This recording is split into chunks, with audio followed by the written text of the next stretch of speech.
Aujourd'hui, je me suis lancé un défi totalement dingue. Choisir un abonné qui serait débutant et surtout le faire courir tous les jours pendant 30 jours. Et c'est comme ça que j'ai sélectionné Elodie, novice en course à pied, mais surtout souffrant d'obésité. Et elle avait un objectif qui était simple, être capable malgré tout ça de courir 30 minutes à 8 km/h à la fin du mois, mais surtout sans se blesser. Alors ça peut sembler peu pour certains, mais quand on part de zéro, c'est déjà un sacré objectif. Et dans cette vidéo, je vais te partager comment Elodie, qui est enfant surpoids, a réussi à courir tous les jours le mois dernier. Comment est-ce qu'elle a géré ses douleurs. Et aujourd'hui, j'ai passé la journée au lit, je suis épuisée. J'ai l'impression que ça me met le système nerveux plus bactère. Quelle technique j'ai utilisée pour pouvoir réussir un tel challenge, mais surtout, tu verras à la fin de la vidéo combien de kilomètres elle a parcouru. Est-ce que d'après toi, elle a réussi à faire plus de 70 km dans le mois? Mais surtout, est-ce que oui ou non, elle a réussi à atteindre son objectif? Parce que si tu penses que courir c'est dangereux, que c'est pas pour toi, ou alors si tu ne sais pas comment débuter, installe-toi confortablement parce que dans cette vidéo, je vais t'apprendre énormément. Mais avant toute chose, je vais commencer par te présenter Elodie. Salut, moi c'est Elodie, j'ai 30 ans, j'habite à Toulouse et j'ai décidé de me lancer dans ce challenge, courir tous les jours pendant 30 jours.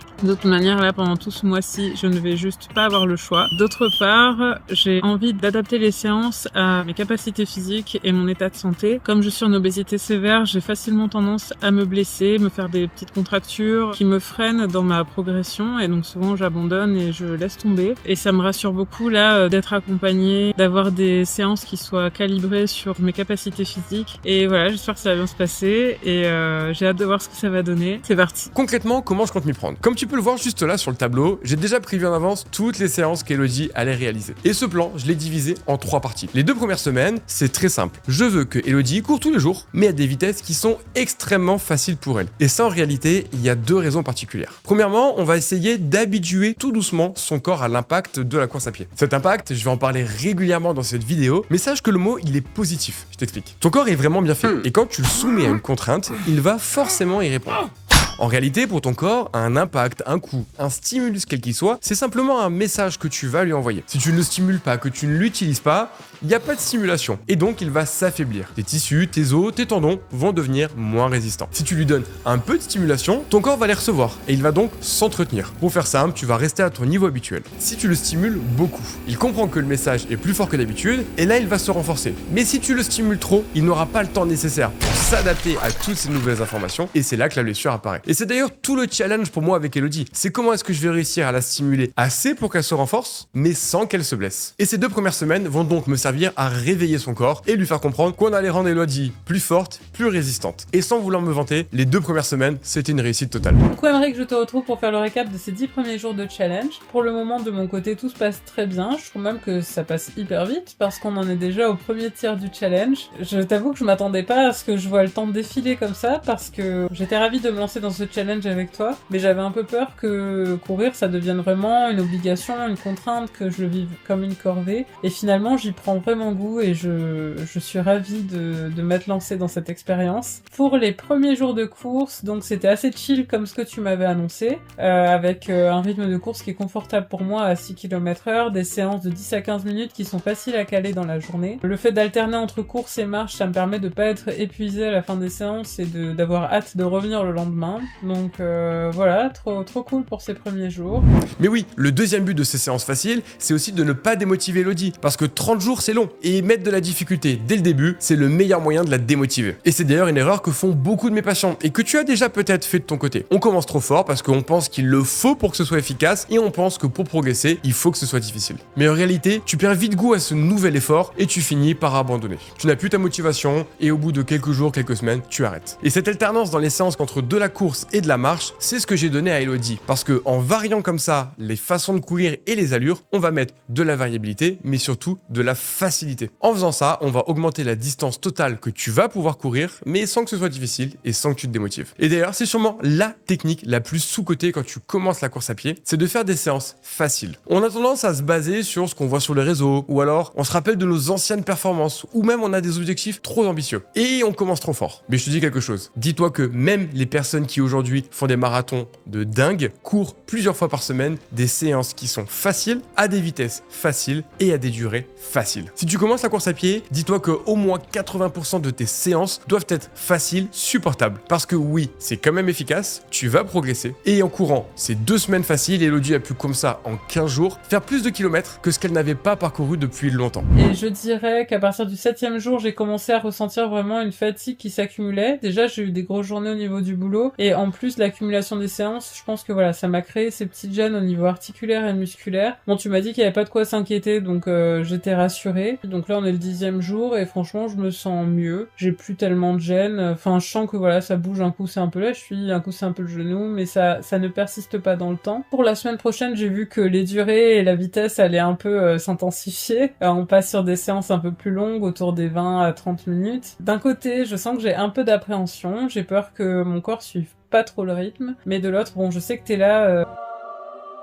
au cas où ça se passe pas super bien pour ajuster le tir et adapter les séances, donc je m'en fais pas trop et bon je te dis à bientôt. Et oui, la deuxième partie du programme, ça va être de commencer à augmenter les vitesses. Après ces 2 premières semaines qui étaient faciles, j'ai fait accumuler du volume à Elodie. Il est temps maintenant de convertir cette distance en distance plus rapide. Une information importante que tu dois savoir, c'est que la vitesse est beaucoup plus contraignante pour ton corps que la distance. Et c'est aussi beaucoup plus difficile à doser. Quand Elodie court 20 minutes, je sais que pour son corps, c'est 2 fois plus difficile à encaisser que si elle courait 10 minutes. Mais quand elle passe sur ces 20 minutes de 7 km/h à 20 minutes à courir à 8 km/h, j'ai beaucoup plus de mal à savoir quelle quantité d'augmentation on a demandé à son corps. En plus de ça, n'oublie pas dans ce challenge qu'Elodie est en surpoids. Alors est-ce que c'est grave? Pas du tout. Et c'est pas un frein à la course à pied. Et c'est peut-être l'un des trucs qui me motive le plus avec cette vidéo et ce challenge, c'est de prouver que quel que soit son état de santé, on peut réussir à courir. Mais par contre, une personne en surpoids doit être beaucoup plus progressive, beaucoup plus vigilante quand elle augmente sa vitesse pour ne pas risquer de se blesser. Et d'ailleurs, quand on regarde les retours qu'Elodie nous fait régulièrement sur ses séances de course à pied, tout a l'air de bien se passer. Des petites gênes, les jambes un peu lourdes, mais des choses tout à fait normales pour une personne qui souhaite se remettre au sport régulièrement. Donc pour moi, le challenge commence bien et tous les feux sont au vert. Et d'ailleurs, si toi aussi, comme Elodie, tu souhaites démarrer la course à pied, même si tu débutes ou alors que tu as peur de te faire mal, sache que j'ai créé un e-book spécial pour t'accompagner. À l'intérieur, tu trouveras toutes les connaissances dont tu as besoin pour pouvoir commencer à courir, mais surtout sans te faire mal. Tu auras comme ça accès à 4 programmes de course différents pour t'accompagner selon le niveau, que tu sois totalement débutant ou alors avec un petit peu d'expérience. Dans cet e-book, j'ai aussi répondu à énormément de questions que me posent régulièrement mes patients au cabinet sur est-ce que je peux courir sur un tapis, quel est le bon volume, est-ce que je dois boire ou pas pendant ma course à pied. Bref, tu auras les réponses pour pouvoir courir sans douleur et toi aussi courir autant qu'Elodie. Grâce à un programme de course adapté à ton mode de vie. Si ça t'intéresse, avec le code Elodie30, tu bénéficies de 30% de réduction. Je te mets le lien dans la description. Mais pour revenir sur notre challenge, pendant les 2 prochaines semaines, je vais donc faire augmenter à Elodie sa vitesse et la durée de ses sorties. Tu remarques d'ailleurs que sur son planning, il y a une séance que j'ai mis en noir. C'est ce que j'aurais tendance à appeler une séance de repos. Comme pour le challenge, j'ai dit qu'elle allait courir tous les jours, ce sera pas du repos complet. Mais j'ai créé sur ce 7e jour une séance qui est plus facile, qui la fait quand même courir, mais qui va être sur des doses plus légères pour pouvoir laisser un petit peu de temps à son corps pour récupérer. Mais comme tout plan parfait, même si là tout me semblait idéal et que je pensais qu'on était dans la bonne direction, c'est là que ça s'est compliqué. Salut Aymeric, écoute, je te fais le petit retour de la séance d'aujourd'hui. Je t'avais déjà dit hier que franchement ça allait de moins en moins. Ce rythme, j'ai vraiment l'impression, il me convient pas. Là, bon, tant que c'était le cardio, on va dire que ça m'inquiétait pas, que c'était voilà une question de confort. Mais vraiment, là j'ai commencé à avoir vraiment très mal aux jambes. Ça part de la hanche jusque dans et ça décharge ensuite dans la cuisse et vraiment là c'est une douleur qui m'inquiète parce que enfin en gros j'étais à 7,167 jusqu'à 15 minutes je dirais et ensuite je boitais en courant. Du coup j'ai baissé le rythme. J'ai aussi un peu mal aux genoux, mal à la hanche, donc vraiment je suis inquiète. Je sais pas trop ce qui se passe, je sais pas si c'est normal, ça a pas l'air d'être normal. Donc tu me diras, mais vraiment en plus même au niveau cardio quoi, je sens que pendant la séance bon voilà je souffre un bon coup et c'est bon, mais aujourd'hui j'ai passé la journée au lit, je suis épuisée, j'ai l'impression que ça me met le système nerveux plus bas que terre. J'ai pas très envie de continuer comme ça ou d'augmenter le rythme, je t'avoue que là je commence à être fatiguée et j'ai vraiment peur de pas tenir les 30 jours si on continue à ce rythme là avec cette intensité. Voilà, dis-moi ce que t'en penses, j'espère qu'il n'y a rien de cassé et qu'on va pouvoir continuer. Bon, là, on va pas se mentir, je suis pas vraiment serein. Bah oui, parce que par rapport au programme initial, moi j'avais calculé pour tenter de réaliser l'objectif que m'avait donné Elodie, courir 30 minutes sans pause à 8 km/h. Ça me semblait un peu difficile, mais pourquoi pas atteignable selon comment allait réagir son corps. Mais là, avec l'apparition de ses premières douleurs et surtout la manière dont elle me décrit, je me dis que on a peut-être déclenché une inflammation et que dans ce cas-là, on ne pourra pas continuer le challenge. Et c'est ce qui serait le pire pour moi d'avoir blessé Elodie là où je pensais qu'elle aurait pu le faire. Mais pour être sincère avec toi, à ce moment-là du challenge, j'ai un peu menti à Elodie. Et d'ailleurs, Elodie, quand tu verras cette vidéo, je suis désolé, mais c'était important. Pourquoi? Parce qu'en fait, quand une douleur apparaît, on ne peut pas tout de suite savoir si oui ou non il y a une blessure. Dans un cas, il n'y a que la douleur et c'est un message douloureux. Dans l'autre cas, il y a une blessure et il est possible qu'un tissu soit abîmé. Mais une chose dont je suis sûr, c'est que la blessure, c'est sûrement l'un des trucs que redoute le plus Elodie. Et d'ailleurs que vont redouter beaucoup de personnes qui commencent à se courir. C'est aussi ce que tout le monde me reprochera si ça arrive. C'est j'aurais donné raison aux médecins qui me diront que bah non, on peut pas courir quand on est en surpoids. Mais un autre élément que je sais pertinemment, c'est que la manière dont Elodie va interpréter cette douleur va totalement impacter la suite du challenge. Et donc, volontairement, avec Elodie, je l'ai joué très cool. Je lui ai dit que c'était normal, que ça faisait partie du processus. Donc vraiment, ne t'inquiète pas, ça fait partie du process. Ça arrive d'avoir des douleurs, tu vois, moi aujourd'hui j'avais une douleur dans le mollet tout le long, je suis à peine au début de mon challenge, si je commence à flipper sur ça, c'est pas grave. Ce qu'on va regarder, c'est comment ça évolue au fil et à mesure des jours et la récurrence des douleurs. Tu vois, ta hanche, ça fait quelques fois que tu m'en parles, ça m'inquiète pas, mais c'est un truc qu'on va surveiller, tu vois. Là aujourd'hui, douleur beaucoup plus intense de ce que je comprends. Là, on voit qu'on a fait un petit pic douloureux, donc on va baisser un peu le volume, écouter comment elles évoluent. Là, tu vois que tu me dis que c'est un peu sensible, comment tu te sens demain matin au réveil, dans ta journée et compagnie, et en fonction, on va adapter. D'ailleurs, quand on est sportif, on ne s'inquiète pas dès qu'on a une douleur qui apparaît. On y est habitué, mais quand on est sédentaire, en surpoids, et qu'en plus on fait un challenge Instagram un peu foufou, on a forcément peur de se blesser. Donc, je mets le maximum pour rassurer Elodie. Je lui rappelle que douleur ne signifie pas blessure et que le challenge continue. Globalement, tout le monde a des périodes de moins bien, et le parcours qu'elle a déjà fait est dingue et il faut qu'elle soit fière d'elle. Mais au fond de moi, je prie vraiment pour que la course qu'elle va faire le lendemain se passe bien, et en fonction, je vais évidemment adapter les prochaines séances, mais même la suite du programme, parce que maintenant mon but, c'est surtout qu'elle finisse en faisant ces 30 minutes à une vitesse qui lui convient. Coucou, petit point sur l'avancée du challenge. Alors après le 10e jour, on a commencé à bien augmenter la durée de course tout en restant à 6 km/h, donc un rythme très tranquille pour moi. Même un peu trop parce que ça commence à devenir frustrant, j'avais hâte qu'on augmente. Puis le 14e jour, on est passé à 6,7 km/h, donc trop contente. Ça se passait très bien, niveau musculaire, articulaire, respiratoire. J'étais au top. Par contre, ça s'est corsé à partir du 17e jour quand on est encore monté plus haut à 7,1.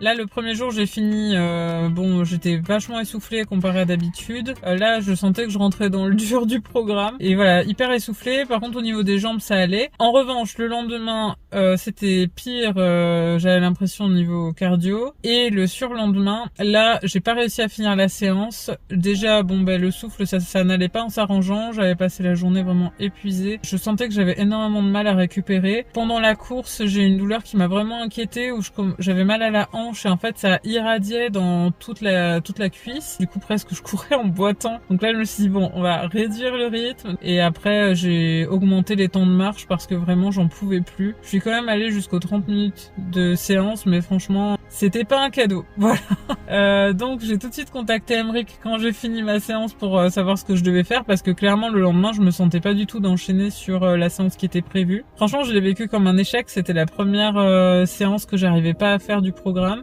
Il m'a dit que c'était complètement normal, que là, c'était, fallait qu'on réduise la vitesse, qu'on se fasse des petites séances de récup.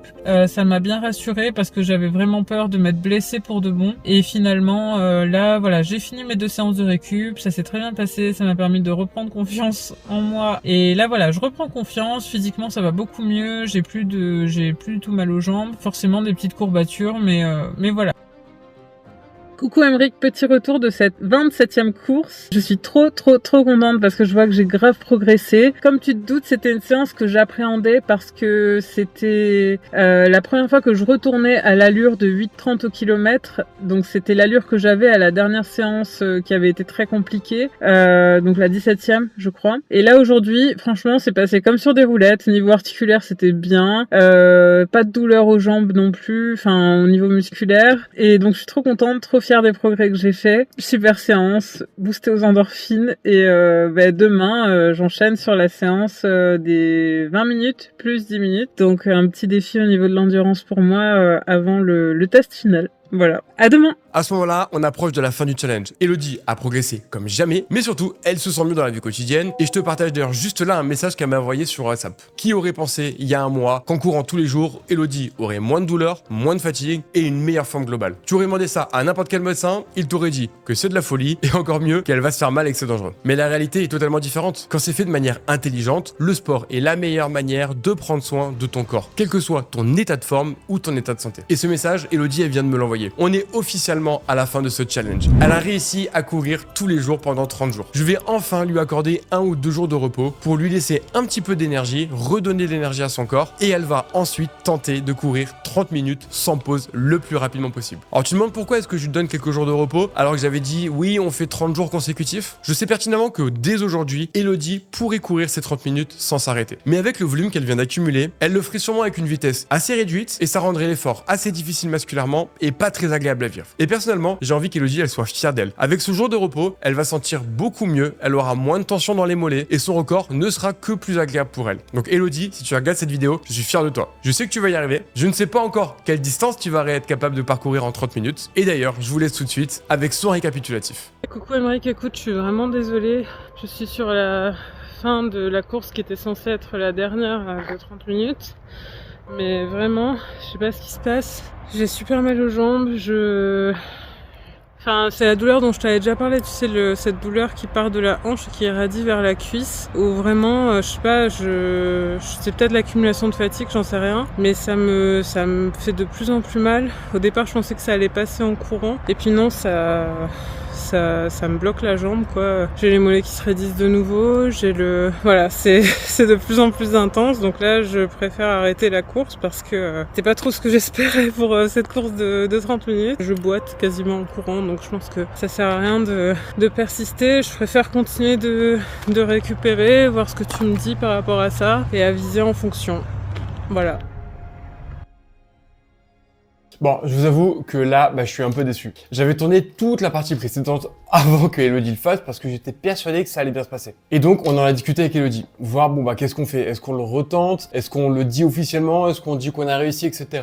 Et on décide, au final, après plusieurs échanges, d'arrêter le challenge à ce niveau-là. C'est déjà une grande réussite. Elle a pas réussi à faire le 30 minutes sans pause comme on s'était fixé. Mais quand on regarde tout le chemin parcouru, au final, elle aura quand même réussi à faire 20 minutes de course, 1 minute ou 2 de marche, 10 minutes de course. Donc, en gros, elle a quasiment fait les 30 minutes. Donc, pour nous, c'est vraiment une réussite. On pourrait vouloir forcer, retenter dans 3-4 jours, dans une semaine, mais l'idée, c'est pas de se blesser. Là, Elodie, je pense plutôt qu'elle a besoin de repos. Donc, on va vraiment... Tiens, j'ai un message. C'est quoi ça? Coucou Émeric, je te fais une petite vidéo. Je pense que c'est une surprise pour toi. Depuis la dernière fois, vraiment, ça m'était resté en travers, cette frustration de ne pas avoir réussi à aller au bout de ces 30 minutes. Je m'étais dit, bon, c'est pas grave, tu prends tes 2 semaines de récup, tu réessayeras plus tard. Mais en fait, j'arrivais pas trop à passer à autre chose. Et du coup, aujourd'hui, je suis allée à la salle, j'ai commencé à marcher, et je me suis dit, pourquoi pas courir? Et donc, je me suis dit, bon, tu commences, et tu vois où ça s'arrête. Je me sentais bien, j'avais les jambes, toujours un peu fatiguées, mais moins douloureuses qu'avant. Donc, j'ai augmenté la vitesse petit à petit et je suis allée au bout des 30 minutes. J'ai réussi. Voilà. Donc là, je suis trop contente. Vraiment, je suis vraiment très heureuse d'avoir pu aller jusqu'à la fin de cet objectif que je m'étais fixé. Je te remercie. Je remercie énormément la communauté qui a été vraiment incroyable sur Instagram, qui m'a poussée à fond. J'avoue qu'aujourd'hui, quand ça a été difficile, je sais pas, au bout de 23 minutes, je commençais vraiment à être fatiguée. J'ai pensé à eux, ça m'a boosté et j'ai réussi à aller jusqu'au bout, voilà. Écoute, tout est bien qui finit bien. J'ai pas eu trop de douleur pendant cette course. J'ai enchaîné sur de la récup d'abord. Et ensuite, d'ici une dizaine de jours, j'enchaînerai sur le programme pour aller vers les 5 km. Contente d'être allée au bout de ce que je voulais faire et de finir ce challenge sans frustration et en étant vraiment fière de moi. Merci, puis on se retrouve pour le bilan final. Voilà. Si toi aussi tu avais peur de courir ou que t'hésitais à commencer, ou si tu te demandais si c'était dangereux, je pense que de la meilleure manière qu'il était possible, Elodie vient de nous prouver le contraire. Pour la suite, je vais obliger Elodie à faire 1, voire même peut-être 2 semaines de repos complet. Oui, parce que même si ce challenge il était faisable sur un mois, une telle progression sur 2 mois ou sur 3 mois mènerait tout le monde à la blessure. Suite à la pause qu'elle va faire, elle va pouvoir reprendre progressivement la course à pied et pourquoi pas se fixer un nouvel objectif d'un 5 km ou même d'un 10 km d'ici quelques mois. Si on a pu augmenter un tel volume pendant ces 30 jours, c'est pas un truc que je conseille à tout le monde, mais surtout que je ne conseille absolument pas sur 60 ou sur 90 jours. Bon, au final, comment se sent notre Elodie avec tout ça? Coucou, je vous retrouve aujourd'hui pour faire le bilan de ces 30 jours de course. Ça y est, c'est terminé. Je suis contente d'être arrivée au bout, mais je pensais vraiment pas que ça allait passer aussi vite. Vraiment, je croyais que le plus gros problème que j'allais avoir, ça allait être le manque de motivation, le fait de trouver les ressources mentales pour se bouger et aller courir chaque jour. Il y a eu des jours plus compliqués que d'autres, on va pas se mentir. Quand il y a eu des grosses journées au travail, le fait de se motiver, de se dire « Ah, on va aller courir », des fois, ça faisait un peu rager à 23h de mettre ses baskets et d'y aller, quoi. Mais finalement, globalement, ça s'est quand même vachement bien passé. Je pense que le fait d'avoir fait des petites courses faciles dès le départ, ça m'a vraiment aidé à prendre confiance en moi, avoir envie de revenir à la salle chaque jour. Voilà, par contre là où ça a commencé à pêcher, que ce soit physiquement et mentalement, c'est vraiment quand on a augmenté la vitesse un peu trop vite. Ça a quand même été difficile mentalement de rester motivé à ce moment-là. Puis c'est revenu, j'ai récupéré physiquement, mais voilà. Si c'était à refaire, je pense que cette période-là, déjà je zapperais l'objectif de vitesse du challenge et je pense que je me concentrerai plus sur l'endurance et je ferai une progression un peu plus linéaire. Voilà. Sur le plan physique, je suis beaucoup moins essoufflée au quotidien. Quand je dois monter des escaliers, quand je dois courir après mon bus, quand je dois rattraper des enfants que je garde qui partent à l'autre bout du parc. Je me sens plus agile, je me sens mieux dans mon corps de manière générale. J'ai l'impression aussi que je dors beaucoup mieux. Et je sens que ça m'a fait aussi beaucoup de bien au niveau de ma confiance en moi. Le fait de voir que quelle que soit ma journée, je peux aller courir, en fait, voilà, je pense que ça a fait tomber des croyances que j'avais sur non, j'ai pas le temps, non, j'ai pas envie, j'ai pas assez d'énergie, j'ai une journée hyper fatigante. Alors c'est vrai que voilà, il y a eu des journées plus simples que d'autres, hein, ça je vais pas le cacher, c'est évident, mais j'ai vu qu'en tout cas c'était possible et donc je pense qu'à l'avenir, je serai un peu plus attentive aux excuses que je me trouve pour pas aller faire mon sport. Concernant la course, je ne compte pas du tout m'arrêter en si bon chemin. Je vais prendre le temps évidemment de bien récupérer parce que bon, ça est passé vite, mais j'ai quand même senti passer ce dernier mois. Et après ça, je vais revenir sur le programme du e-book qui permet de courir 5 km. Et je pense que après ça, je travaillerai peut-être encore à nouveau sur la vitesse. Mais voilà, je tiens à remercier Emric, la communauté, ainsi que mes proches pour m'avoir accompagné tout au long de ces 30 jours. Et je vous tiendrai informé de ma progression sur les réseaux. Ciao, ciao! Et si toi aussi tu souhaites courir plus, je te remets mon e-book en description. N'oublie pas que, comme je dis souvent, tout le monde peut courir un marathon. Pour certaines personnes, ça prendra 3 mois. Et pour d'autres personnes, peut-être comme Elodie, ça prendra 3 ans. Mais c'est faisable parce que ton corps est une formidable machine capable de s'adapter à bien plus que tu ne pourrais l'imaginer. Et si ce challenge t'a plu, like cette vidéo, balance un maximum de soutien à Elodie dans les commentaires, mais surtout abonne-toi parce que sache que je vais moi-même faire le même challenge qu'Elodie avec pour objectif de parcourir entre 350 et 400 km dans le mois et sans me blesser en courant tous les jours. La vidéo sortira bientôt sur ma chaîne et si t'as d'autres idées de vidéos, évidemment, tu me les balances dans les commentaires.